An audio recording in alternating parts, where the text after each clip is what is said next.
네, 여러분 오늘도 시간 교리문답 함께 나누도록 하겠습니다. 저희가 지난주까지 해서요. 십자가의 사역의 결과 우리가 어떤 희망을 얻게 되었는지를 이야기했습니다. 그러면서 이제 이미와 아직의 그 긴장 가운데 살아가는 하나님의 백성이 어떻게 꿈꾸며 살아가는지를 이야기했죠. 그리고 오늘은요. 부활하신 예수 그리스도께서 그 부활 이후에 하시는 일에 관하여서 함께 나누고자 합니다. 말씀 먼저 같이 좀 찾아봤으면 좋겠는데요. 로마서 8장입니다. 로마서 8장 34절. 로마서 8장 34절 한 절입니다. 원래 34절부터 39절까지인데 34절만 같이 나누도록 하겠습니다. 다 찾으셨나요? 네, 다 찾으신 줄 알고 제가 읽어드리겠습니다. 오늘 우리에게 주신 하나님의 말씀을 들으십시오. 누가 정죄하리요? 죽으실 뿐 아니라 다시 살아나신 이는 그리스도 예수시니 그는 하나님 우편에 계신 자요 우리를 위하여 간구하시는 자신이라. 아멘. 오늘 다루는 교리문답 같이 한번 읽어봤으면 좋겠는데요. 23문, 25문 두 가지입니다. 제가 문을 먼저 읽으면 제가 질문을 읽으면 여러분들이 앞에 나와 있는 답을 같이 읽어주시면 좋겠습니다. 23문입니다. 예수님은 이후에 어떻게 되셨습니까?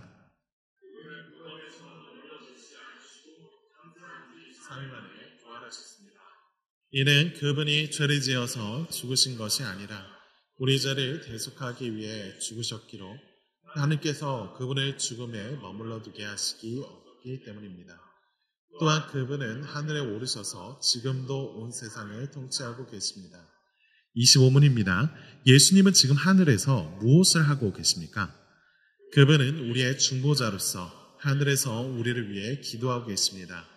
그리고 우리에게 성령을 보내시며 우리를 인도하고 계십니다. 우리가 우리의 것이 아니라 이렇게 우리를 사랑하시는 분의 것이라는 사실은 우리에게 유일하고 확실한 희망입니다. 다른 모든 희망은 흔들려도 이 희망은 흔들리지 않습니다. 네. 여러분 오늘 말씀 본문은 짧았지만 교리 문답이 깁니다. 고로 설교도 아주 짧진 않을 거다라고 미리 말씀을 드리고요. 제가 봤을 때 그리고 여러분들도 흔히 예상할 수 있는 바 우리는요 누구나 다 비난받는 거 힘들어합니다. 비난받는 것도 그렇고요. 그리고 정죄받는 건 역시도 힘들어 할 거예요. 당연하죠. 누가 이런 걸 좋아하겠습니까? 정말 특별하게 잘못한 일이 없는 이상 누군가가 저와 여러분에게 그렇게 비난하는 자세로 여러분을 정죄하는 자세로 됐다라고 한다면 우리는요 쉽게 분노하게 될 거예요. 그런데 이제 이게 당연한 사실인데 우리 가만 보자면 사실 우리를 가장 못 살게 구는 존재가 누구냐? 다른 사람도 아니고 우리 자신이죠. 우리는요 타인의 정죄로부터 자유롭고 싶어 하지만요 정작 가장 강력하게 자신을 정죄하는 일은 우리 내면 안에서 일어나는 것 같습니다. 이런 식의 마음들이 올라오잖아요. 난 왜 대체 이거밖에 안 되냐? 다른 사람들은 다 잘하던데 혹은 이 정도면 진짜 망한 거 아닌가? 이렇게 말하기도 하고요. 혹은 교회 안에서 여러분들이 신앙을 바라볼 때도 똑같은 마음으로 자기를 힐난할 때가 있습니다. 이런 식이죠. 왜 나는 믿음이 잘 생기지 않을까? 하나님이 이런 나이기에 하나님이 실망하시고 나를 좋아하시지 않을 것 같다라고 하는 마음에 우리가 잠길 때가 있습니다. 그래서 끊임없이 자기 자신을 검열하고 다른 사람과 비교하면서 자신 안에 죄책감과 그 정죄감이 자리 잡혀 있을 때 우리는 너무나 이게 괴로워요. 반복해서 죄에 넘어지는 일은 너무나 당연하게 우리에게 찾아옵니다. 이만 했으면 전보다는 좀 더 나아져야 될 것 같은데 좀처럼 변하지 않는 자신을 보면서도 이런 마음을 품게 됩니다. 그런데 이제 정죄감 혹은 죄책감이라고 하는 게 알고 보면 참 복잡한 면이 있습니다. 왜냐하면 여러분들이 실제 잘못을 저질렀기에 그러니까 마땅히 죄를 행했기 때문에 마땅한 양심의 가책을 느낀다라고 하는 거 이건 당연한 거잖아요. 하나님 앞에서 마땅한 죄책감을 느끼는 그런 종류로서 느끼는 건 당연해 보입니다. 그리고 이런 종류의 정죄감은 때로는 우리를요 하나님께로 나아가게 하는 돌이키게 하는 그 은혜의 통로로 사용되기도 하죠. 그렇지만 정말 우리가 죄에 대한 책망 외에 진정한 그 죄에 대한 회개함이 아니라 이미 우리가 회개하고 용서받은 일에 관하여서 더 나아가서는 실제로 죄가 아닌 일에 대해서도 우리는 마음이 어렵곤 합니다. 그리고 우리는 이런 정죄감의 그 순환의 고리를 끊기 위해서 많은 걸 애써보죠. 외면해 보기도 합니다. 그렇지만 결국 그 죄책감을 없애는 것은요, 우리의 노력으로 다 할 수 있는 일은 아닌 것 같아요. 결국 열심히 노력해도 다시 찾아오고 이거를 계속 외면하려고 해도 어느 순간 뒤돌아보면 내게 붙어있는 것이 이런 정죄감이죠. 이런 현실 속에서 우리가 읽은 이 하나님의 말씀은요, 좀 놀라운 이야기를 하나 해줍니다. 여러분, 우리 제가 같이 읽었던 그 본문을 다시 한번 읽어봤으면 좋겠는데요. 34절 말씀이죠. 같이 한번 읽어봤으면 좋겠습니다. 함께 읽겠습니다. 시작. 누가 정죄하리요 죽으실 뿐 아니라 다시 살아나신 이는 그리스도 예수시니 그는 하나님 우편에 계신 자요 우리를 위하여 간구하시는 자신이라. 자, 지금 이 말씀에 의하면요, 누가 너희를 정죄할 수 있느냐라고 반문하고 있죠. 여러분, 먼저 우리가 이런 질문을 가지고 얘기해 봤으면 좋겠습니다. 우리는 왜 이토록 정죄에 시달릴까요? 우리는 왜 이런 마음에 계속 민감할까? 성경은 말하기로 우리가 하나님의 형상으로 지어졌다라고 말을 합니다. 그래서 의로움에 대한 본능적인 갈망이 있다라고 얘기를 해요. 그러니까 양심이 아는 거죠. 쉽게 말해서. 그렇지만 우리가 이런 정죄감에 계속 시달리는 이유는 꼭 그 정의감 때문만은 아닐 겁니다. 이 정의감의 동전의 양면처럼요, 그것의 반면은 정죄와 거절에 대한 그 두려움이 함께 오기에 우리는 힘들어하죠. 여러분, 정죄와 거절에 대한 두려움이 찾아오는 이유는 또 다양할 겁니다. 표면적으로는요, 어려운 현실 문제도 있을 거고요. 갈수록 비교와 경쟁을 부추기고 있는 이 세상이 우리를 그러한 마음으로 계속 이끈다라고 하는 현실도 있습니다. 하지만요, 그보다 더 깊은 곳, 우리 마음속에 자리 잡은 진짜 문제들이 있는데 이것을 우상이라고 얘기를 해요. 여러분, 갑자기 웬 우상을 얘기하냐 싶을 텐데 우상은요, 특별한 게 아닙니다. 흔히 우상 생각하면 저희가 떠올리는 게 뭔가 이제 뿔 달려있는 그 악마 같은 존재를 우리가 섬기는 것처럼 생각한다든지, 아니면 여러분들 역사책이라든지 여러 가지 교과서 안에서 이제 신이라고 하는 존재를 형상화해 놓은 어떤 조각난 그런 것들을 떠올리게 되죠. 근데 이제 성경이 우상이라고 말했을 때는 그런 것들을 말하는 게 아니라 여러분의 마음 안에서, 저의 마음 안에서 하나님의 자리를 대신 차지하고 있는 것들, 그것을 우상이라고 말을 합니다. 여러분, 팀켈러 목사님이라는 분이 계세요. 이 목사님이 이런 이야기를 그래서 해요. 하나님만이 주실 수 있는 것을 우리가 다른 데에서 찾는다면 그것이야말로 우상이다라고 말을 합니다. 여러분, 그런 의미에서 우리가요, 지금 이야기하고 있는 이 주제, 정죄와 그 거절의 두려움, 그 정죄감으로부터 우리가 자유롭게 되고자 하나님이 아니라 다른 무엇을 더욱 의지한다면요, 그것이 우리의 마음 안에 있는 우상이라는 거죠. 여러분, 계속 완벽해야 될 것 같은 마음이 우리 안에 있습니다. 끊임없이 자기를 증명해야만 할 것 같아요. 실패하면 잃어버리게 될 관계들과 인정들과 나의 삶들에 대하여서 걱정하면서 떨쳐지지 않는 그 불안함. 여러분, 이런 것들이 우리 앞에서 나타나잖아요. 우리 삶에서 나타나는데 사실 이거는 표면적인 겁니다. 사실 이 표면의 깊숙한 곳을 보면 사실 그 뿌리에는 적어도 3가지의 우상이 자리 잡고 있는 것 같아요. 말하자면 이런 것들입니다. 첫 번째로는 성취예요. 또 하나는 통제입니다. 또 하나는 인정받고 싶어하는 마음이죠. 여러분, 이런 것들이 각각 다 나쁜 거다라고 말하는 게 아닙니다. 좋은 것들이에요. 하나님이 여러분에게 주신 욕구고요. 그런데 이것이 본래 채워져야 될 그 자리, 채워져야 될 대상이 아니라, 그러니까 하나님이 아니라 다른 무엇으로부터 그 자리를 대신하고 있을 때 이 문제가 생기는 거죠. 여러분, 성취의 우상을 먼저 생각해 보세요. 이런 마음인 겁니다. 여러분이 성취의 우상을 섬긴다라고 하는 건 내가 그리고 저와 여러분이 무언가를 이루어야만 가치 있는 사람으로 자기를 바라보는 거예요.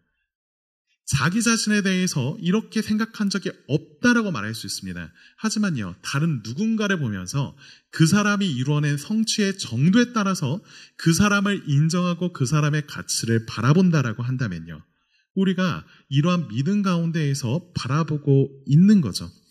여러분, 뭔가 그럴듯한 스펙이 없다라고 하면 가치가 없는 사람이냐? 그거 아니다라고 하는 걸 어느 정도 우리가 압니다. 예상하기로 여러분도 그렇다라고 말을 할 거예요. 그렇지만 우리 스스로에게 정말 그렇게 생각하고 있느냐라고 하는 걸 물어보셔야 해요. 성취의 우상을 섬기는 예가 굉장히 다양합니다. 제 혀가 좀 마비되어 있는 것 같은데.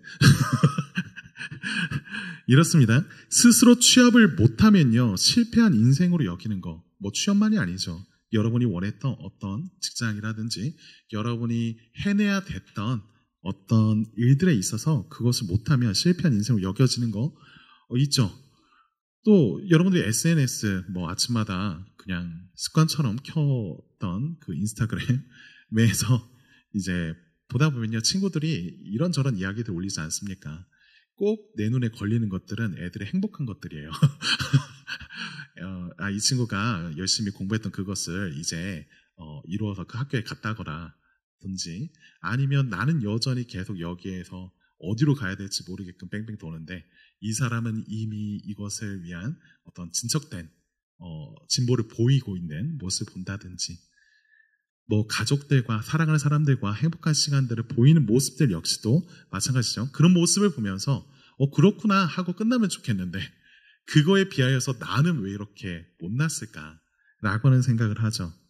혹은 이렇기도 합니다. 연애를 못하면 뭔가 부족한 사람인 것처럼 스스로를 여기거나, 아니면 다른 사람을 그렇게 바라보는 거예요. 연애를 못하고 있어? 뭔가 이유가 있지 않을까? 여러분, 이런 것들이 우리 안에서 성취가 우리의 가치를 정하는 것처럼 하나님의 자리를 대신하는 우상으로 있을지도 모르겠어요. 두 번째는 통제 우상이 있습니다. 여러분, 우리는요, 실수하는 것을 극도로 두려워해요. 특히 이 통제가 하나님의 자리를 대신할 때요. 그래서 모든 것을 완벽하게 통제해내야만 내 삶이 안전하고 행복해질 거라고 믿습니다. 여러분, 면접에서 실수할까봐, 자소서에서 혹여나 오타가 있을까봐, 혹은 여러분 시험장에서 긴장할까봐 여러분 더 애쓰면서 하나부터 10까지 다 통제하려고 하는 거, 이거 굉장히 당연해 보일 수 있습니다. 그렇지만요, 여러분이 애쓰다 못해 더 긴장에 빠진 날도 있잖아요. 쉴 땐 쉬어야 하는데 그럼에도 불구하고 그 쉬는 시간조차도 불안한 마음으로 계속 힘겨워했던 때들이 있습니다. 실수가 배움의 기회가 되기보다는 다 통제하지 못했던 자신을 자책하는 그 원인이 되곤 하고요. 이것만이 아니죠.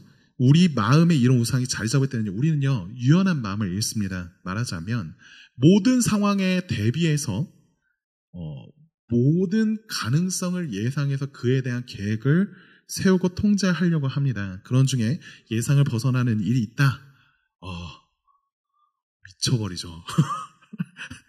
불안해하거나 그런 변수를 가져온 거, 그 변수를 두고 우리는 분노합니다. 끊임없이 불안해하죠.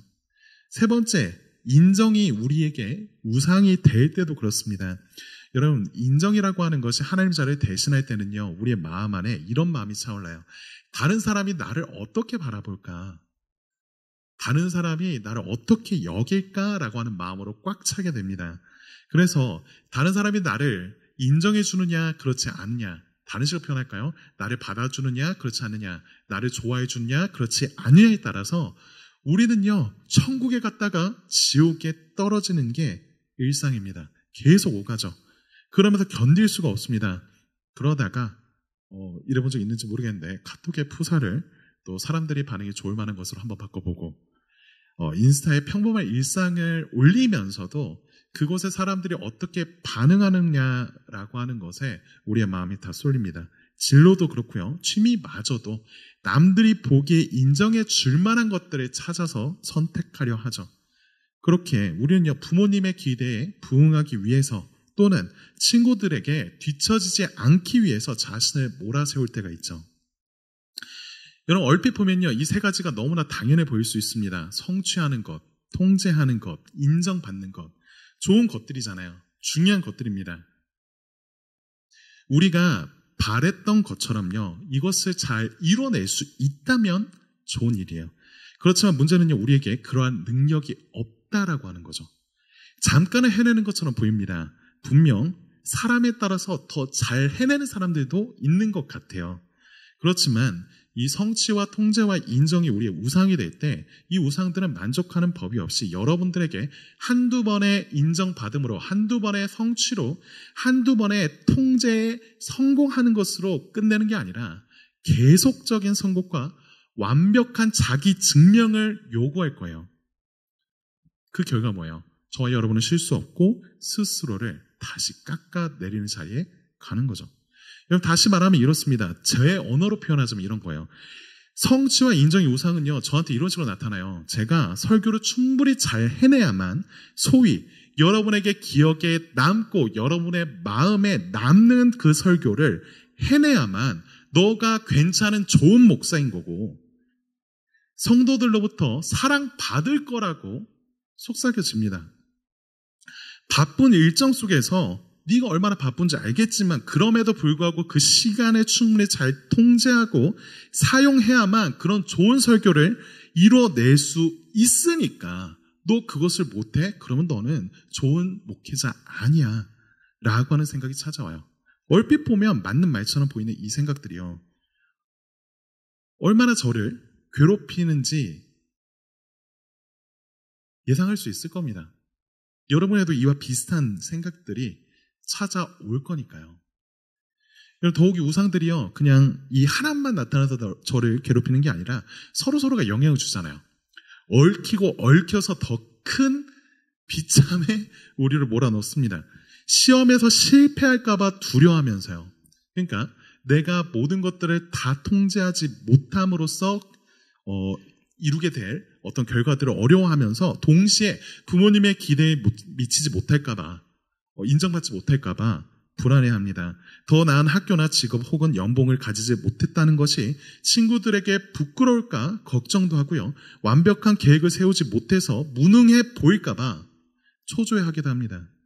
그리고 이런 것들 우리의 마음을 뺏은 이상 저와 여러분은요, 모든 것들을 완벽하게 하려고 하면 할수록 더 큰 불안과 좌절을 경험하게 될 거예요. 그런데 진짜 무서운 건 결국 이겁니다. 이런 태도로는 우리가 계속 불안을 경험하게 될 것이다. 그 이상으로요, 하나님이 우리에게 은혜를 베푸시는 것이 은혜처럼 안 느껴져요. 이게 무슨 말일까요? 은혜가 여러분에게 주어지지 않는다는 말이 아닙니다. 은혜를요, 은혜처럼 생각하지 못하게 된다는 거예요. 여러분 생각해 보세요. 은혜가 뭡니까? 은혜는요, 자격 없는 자에게 베풀어지는, 값없이 베풀어지는 게 은혜입니다. 내가 노력해서 얻은 게 아니에요. 그런데 우상은요, 계속이 은혜를요, 은혜로 생각하지 못하게 만듭니다. 너가 뭔가를 이루어서 그 자리에 서고 하나님께서 너를 돌보시고 너를 위하여서 이런 것들을 베푸시는 거야 라고 하는 식으로 생각이 돌아가게끔 결국 만들어요. 여러분, 우리가 착각하지 말아야 될 게 이런 겁니다. 우상을요,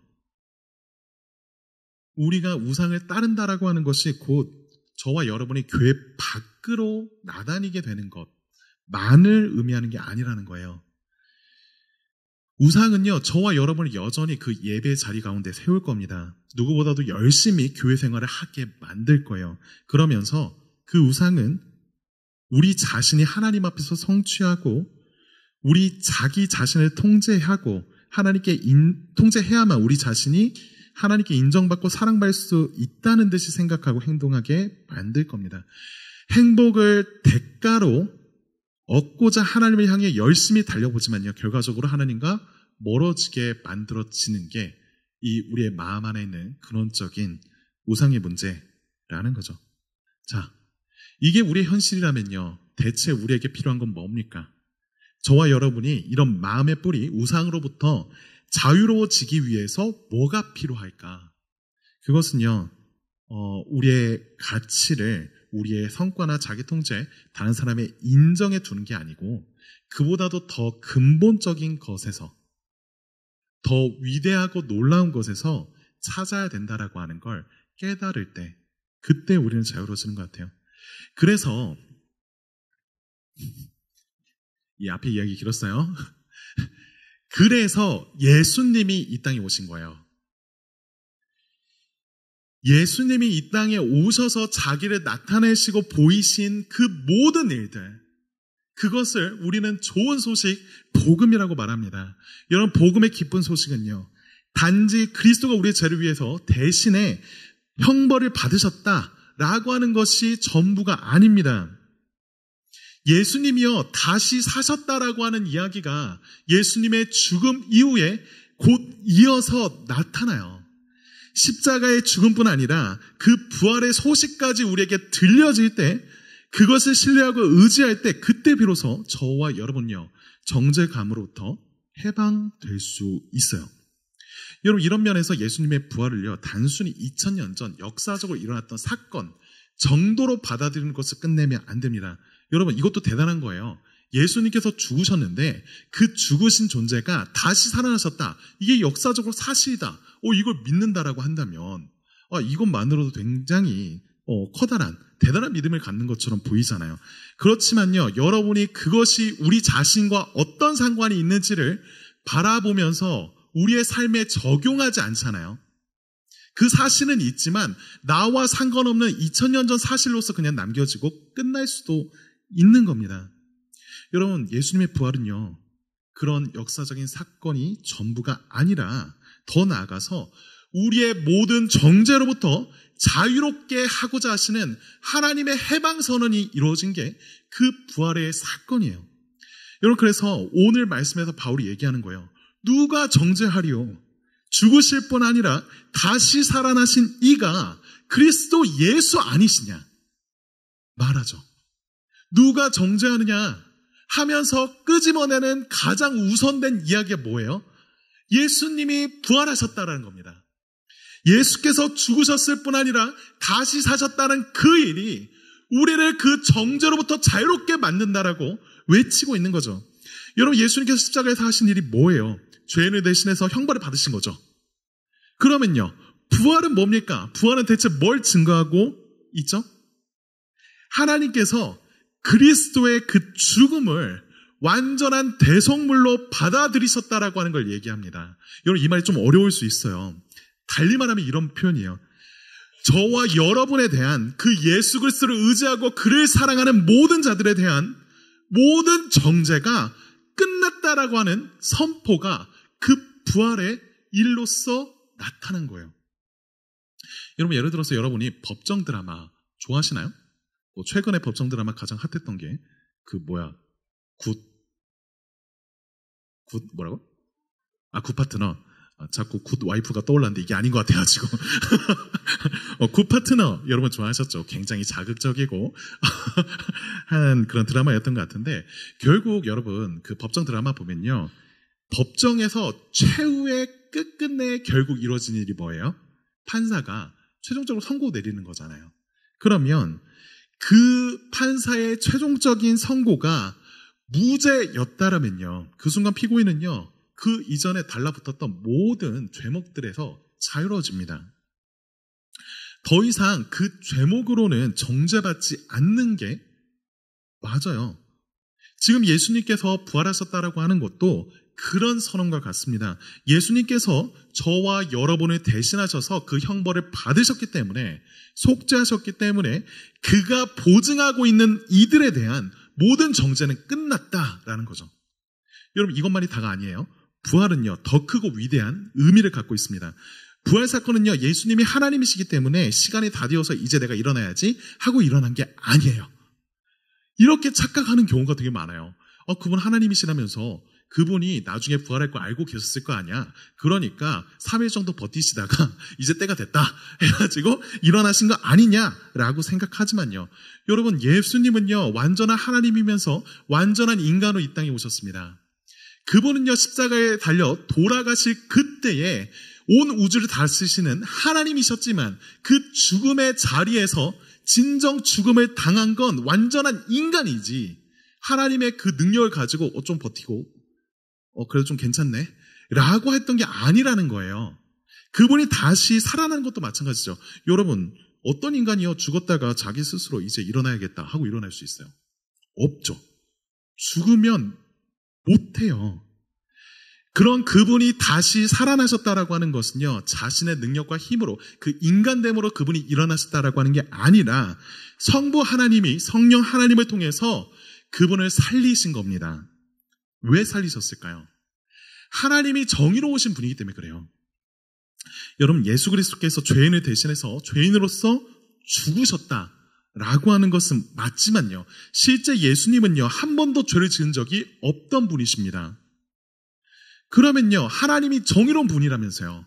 하나님이 정의롭고 공정하시다면 그런 예수님을 죽음의 자리에 계속 내버려 두는 것은 합당하지가 않죠. 옳은 일이 아닙니다. 불의한 일이 될 거예요. 그러니까 그분을 죽음에 계속 내버려 두는 것이 하나님 보시기에 합하지 않았습니다. 왜요? 예수님은 진짜 의로운 분이셨으니까요. 이게 무슨 말이에요? 예수님의 부활하셨다라고 하는 것은 그분을 믿는 자들의 죄를 완벽하게 씻어내셨다라고 하는 걸 의미할 뿐 아니라 그분과 함께하는 자들, 그분과 하나로 여겨지는 자들이 의로운 자라고 외쳐지는 겁니다. 하나님 보시기에 아름답다라고 외쳐지는 선포가 부활이라는 거예요. 만일 저와 여러분이 예수 그리스도를 믿는다면, 아니 지금껏 예수님이 누구신지 몰랐고 관심 하나도 없었는데 그럼에도 불구하고 반복되는 정죄와 거절의 두려움에서 해방되고 싶은 분이 있다면요, 이 부활하신 그리스도께 나아가야 돼요. 십자가에서 죽고 부활하신 그분을 저와 여러분의 왕으로 그리고 구원자로 믿고 받아들이십시오. 여러분, 성경에서 보면 예수 그리스도를 주와 구원자라고 일부러 구별해서 표현하는 때들이 있습니다. 그냥 단순히 구원주, 구원자 하면 뭐 다 똑같은 거 아닌가, 주 하면 다 똑같은 거 아닌가 싶을 수 있는데요, 그렇지 않아요. 그분이 나의 삶을 대신하셔서 내 죄를 해결하셨을 뿐 아니라 그분이 그 속죄함으로 인해서 나를 사셨기로 나의 주인이 이제 당신입니다 라고 고백하는 게 주라는 고백이에요. 여러분, 이것을 위해서 하나님이 여러분에게 요구하고 있는 것은 굉장히 단순합니다. 이 모든 것을 준비하신 하나님과 그의 아들 예수 그리스도를 기뻐하라는 것, 그게 전부예요. 우리의 성취나 통제나 다른 사람의 인정이 아니라 이 기쁜 소식에 깊은 희망을 두라는 것, 그게 전부입니다. 단지 저와 여러분이 이 아름답고 좋은 것을 보면서 반응하는 것을 요구하시는 것이 우리 하나님이 우리에게 요구하시는 거예요. 여러분, 그리스도 안에서 모든 정죄가 끝났다고 했어요. 아무리 우리 내면이 우리 자신에게 손가락질하고 떠들어댄다 하더라도 법적으로 끝난 일입니다. 그리스도 안에서 저와 여러분은요, 우리가 그리스도 안에 있다면 그 모든 정죄와 거절에서 해방돼요. 더 이상 여러분이 자랑할 것은 스펙이 아니게 되죠. 자기 통제를 위한 의지력이나 누군가의 인정이 아니라 예수 그리스도, 그분이 우리의 스펙이 되고요, 우리의 학점이 되고 우리의 가능성이 되시는 겁니다. 여러분, 지금까지 우리가 살폈던 거, 누가 우리를 정죄하려? 그는 죽었다가 살아나신 그리스도 예수시니 라고 하는 이야기까지 다뤘어요. 그런데 본문이 이어서 하고 있는 말이 있습니다. 뭐라고 말하네요? 그는 하나님의 우편에 계신 자라고 말을 해요. 여러분, 부활하신 그리스도가요, 하나님 우편에 계시다고 말을 해요. 예수님이 부활하신 이후에 뭐 하셨는지 혹시 기억하십니까? 예수님께서 다시 살아나신 다음에 이 땅에서 가장 먼저 하신 일이 있다라고 한다면 그것은 제자들을 다시 찾아가신 거였어요. 사실 예수님이 부활하셨다라고 하는 것을 온 세상 사람들이 다 보고 알 수 있도록 그분은 일하실 수 있었습니다. 그런데 그분께서 누구보다도 먼저 찾아가신 것은 제자들이에요. 그 제자들이 누굽니까? 누구보다도 예수님께서 머물고 예수님 곁에서 사랑받았던 이들이지만 예수님 잡혀 죽기까지 그분 저버리고 도망했던 사람들. 그 사람들이 지금 부활한 예수님 부활하신 그때의 제자들의 가진 상태였어요. 형편이었습니다. 그런 이들이 예수님께서 찾으셨다는 것은요, 말씀대로 자신이 부활하셨다라고 하는 것을 나타내 보이시기 위한 것이기도 하지만 동시에 그 절망에 있는 제자들을 찾아서 위로하고 격려함으로써 다시 그 사명의 자리에 세우시기 위한 것이었죠. 우리가 아까 살펴본 그 부활의 의미처럼요, 예수님은 제자들에게 말씀하시는 겁니다. 너는 더 이상 실패자 아니야. 너는 너의 성취와 사람들의 시선, 너의 그 완벽했던 계획으로 평가되는 게 아니라 나의 부활과 더불어 너희는 모두 승리자가 되었다라고 하는 소식을 전하시고 싶으신 거예요. 여러분, 이게 제자들에게 얼마나 어안이 벙벙한 이야기입니까? 말도 안 되잖아요. 그러면서도 예수님의 이 말씀이 분명히 감격스러웠을 거예요. 그런 예수님이요, 얼마 지나지 않아 제자들의 곁을 떠나십니다. 그때 그분은 제자들과 무리 앞에서 하늘로 올라가셨어요. 이것을 승천하셨다라고 표현을 하죠. 그 승천하신 예수님이 하늘로 올라가셨다라고 했을 때 대체 그 하늘이 뭔가 여러분 생각해 보신 적 있습니까? 아니, 우리가 보던 그 하늘 아닌가? 그러면 하늘로 올라가다가 사라지셨는데 하늘 어딘가에 이렇게 예수님 떠다니시면서 여러분 바라보시고 돌보고 계시다. 아니죠. 여러분, 여기서 하늘은요, 그냥 눈에 보이는 하늘을 가리키는 게 아니고요, 하나님께서 다스리시는 그 천상의 세계를 가리킵니다. 그러니까 하나님, 예수님께서 하늘로 올라가셨다라고 하는 것이 우리가 보는 그 하늘로 올라가셨다, 처음엔 맞아요. 그런데 그분이 그 일을 통해서 결국 오르신 곳이 어디예요? 하나님의 보좌, 하나님의 다스리시는 그 나라라는 거죠. 그래서 이 말씀이 다시 한번 얘기하기로 예수님은요, 그렇게 하늘로 오르셔서 어디에 계시냐면 하나님의 보좌 우편에 계십니다. 여러분, 하나님의 보좌 우편이라고 하는 말도 잘 생각하셔야 돼요. 이게 그냥 하나님 기준으로 오른편에 있다 이런 말이 아닙니다. 왜냐면요, 하나님은 보이시지 않는 분이거든요. 영이시라고 했어요. 그러니까 눈에 보이시는 분이 아닙니다. 근데 여러분, 눈에 보이지 않으면 그것을 기준 삼아서 오른편에 있다라고 하는 것이 어떻게 찾겠어요? 그 방향으로서 얘기되는 거라면 빙빙 계속 돌아야 되거든요.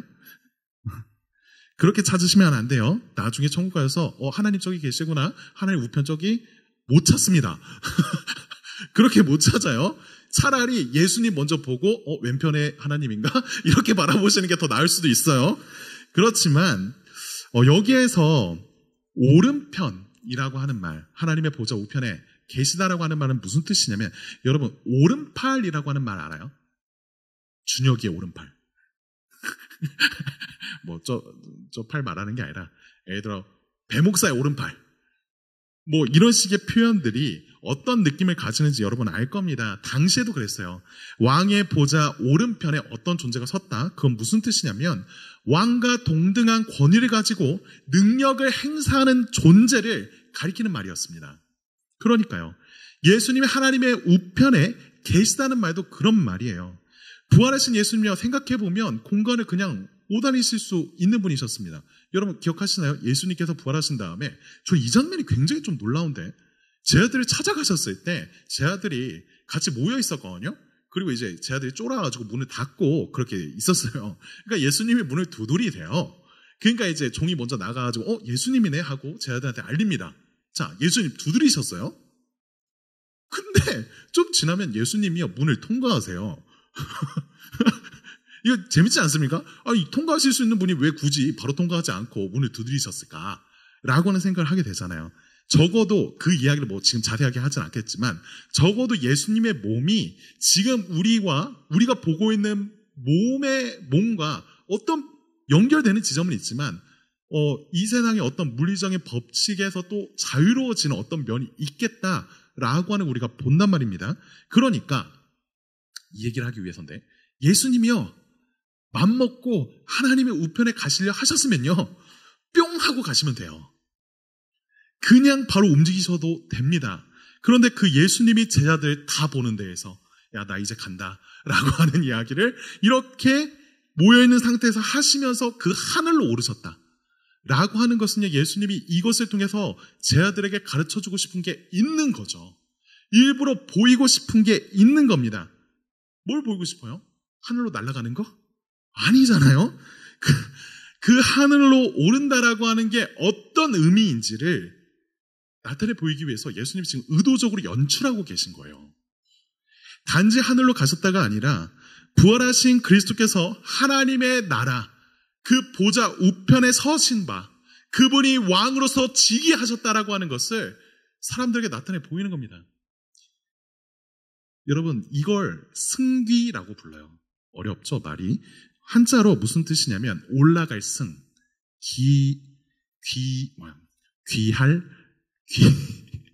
귀하다, 귀. 그래서 승기라고 불러요. 예수님이요 더 영광스러운 지위로, 더 영광스러운 상태로 올라가셨다라고 하는 걸 보여줍니다. 여러분, 그렇게 부활하신 예수님은요 하늘로 올라가신 그 일을 보면서 예수님이 제자들을 지금 떠나셨다라고 이해하시면 안 돼요. 도리어 그분은요 하늘에 오르셔서 온 세상을 통치하시기 위하여서 그 자리에 서셨습니다. 만일 그분이 이 땅에 남아 계셨다고 생각해 보세요. 그러면요 저와 여러분이 예수님을 만나기 위해선 그분이 계신 곳을 찾아 나서야만 했습니다. 그렇지만요 높아지신 그리스도께서 하늘 보좌에서 통치하시는 바 우리는요 언제 어디에서나 그분을 만날 수 있게 되었죠. 아니 저는 예수님 만난 적 없는 것 같은데 어떻게 만납니까? 여러분이 예수님을 만났다라고 하는 그 모든 고백은요 하나님의 말씀의 선포와 그 복음의 증거 안에서 예수를 만났다라고 여러분 고백하실 겁니다. 여러분 그 일을 그냥 단순한 이야기로 단순한 이상으로 여러분에게 전달하는 게 아니라 실제가 되게 하시는 분이 누구세요? 성령님이시잖아요. 예수님께서 그 하늘 보좌에 오르셔서 하시는 일이 무엇이냐면 이런 겁니다.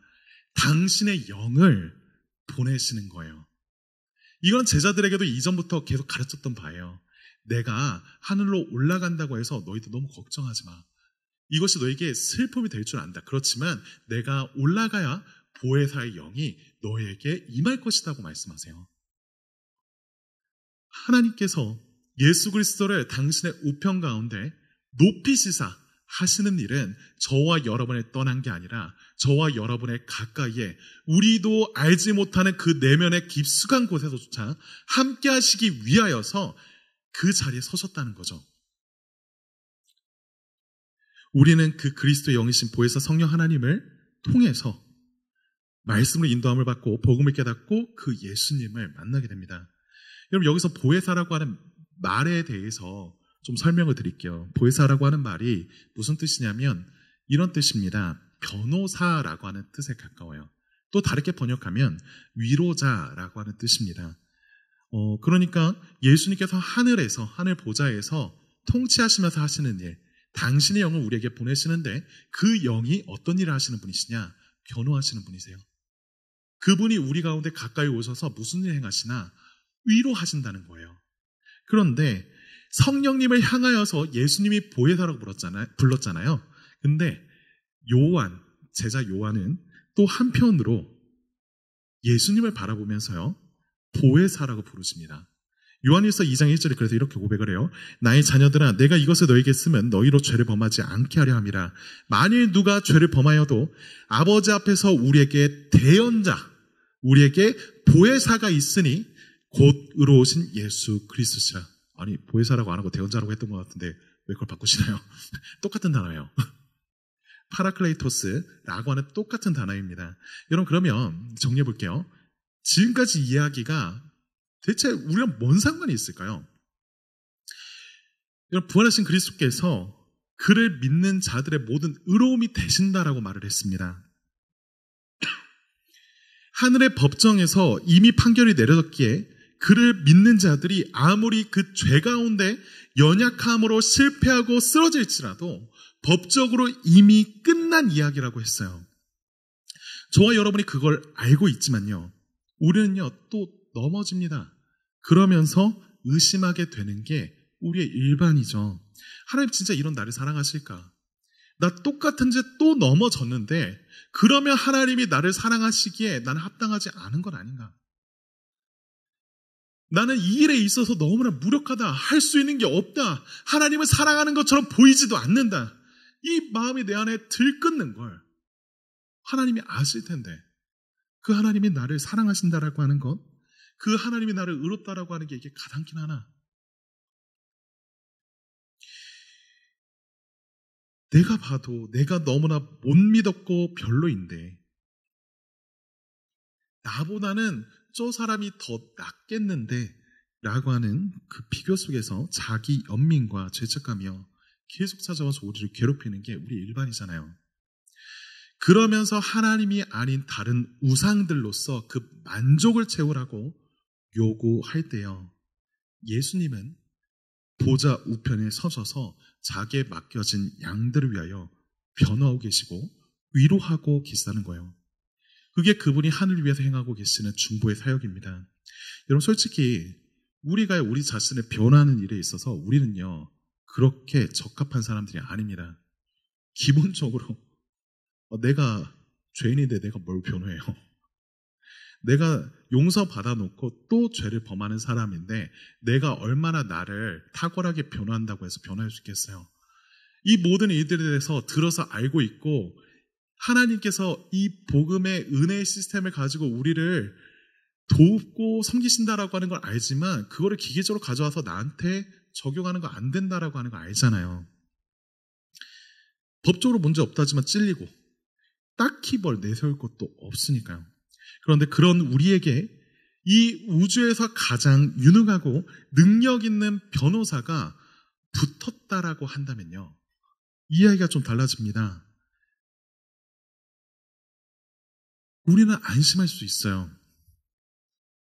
우리에게 최고의 자리에 계신 최고의 높은 위치에 계신 그 변호인이 그 권위자가 있으니까요. 여러분 그분의 변호가 하나님 보시기에 완벽한 논증일 뿐 아니라 감동의 서사일 거다라고 하는 걸 생각해 보세요. 예수님은요 저와 여러분을 위해서 변호하시고 위로하실 때 그걸 우리가 상상해 봤을 때 옆에서 듣는다라고 하면요 그때 이런 일이 펼쳐질 겁니다. 저와 여러분의 죄악들이 들춰질 거예요. 우선 그럴 겁니다. 하나님이 모든 것을 보시고 아셨기로 우리의 양심이 찔린 바 고백하기로 우리의 죄악이 하나하나 다 까발려지는 그 순간에 예수님께서는요 그런 저와 여러분을 위해 자신이 울었던 일들, 자신이 아파했던 일들, 자신의 살이 찢기고 피 흘림으로써 그 모든 것을 갚으셨던 일들을 말씀하시면서 아버지에게 간청하실 거예요. 아버지, 이들이 아버지의 사랑을 받기에 합당한 자들입니다. 여러분 그러니까 저와 여러분이 죄책감에 시달릴 때 다른 성취로, 통제로, 인정으로 매달려 그분께 나아가는 게 아니라 우리는요 우리의 진정한 위로자가 되시는 변호사가 되시는 예수님을 신뢰해야 돼요. 그뿐만 아닙니다. 그분이 성령 하나님을 보내어 우리 마음에 거하게 하시고 인도하신다고 했죠. 나도 잘 모르는 내 내면을 그분은 똑바로 보시고 아십니다. 그 필요대로 채우시고 돌보십니다. 혼자 남겨졌다고 생각되는 그 순간 가장 은밀한 그 자리에서요 성령님이 외치세요. 성령님이 함께 하십니다.